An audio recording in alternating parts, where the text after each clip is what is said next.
ఇబ్రహీంపట్నంలో మాజీ మంత్రి జోగి రమేష్ ఇంటిపై దాడి కేసులో పోలీసులు దర్యాప్తును వేగవంతం చేశారు.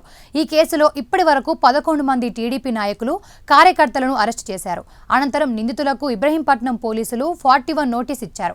దాడి కేసులో ఇబ్రహీంపట్నం మండల టీడీపీ ప్రధాన కార్యదర్శి కాకి నాగరాజు, మైక్ బాపురావు, బెజవాడ గణపతితో పాటు మరికొంతమంది నిందితుల పేర్లు చేర్చారు.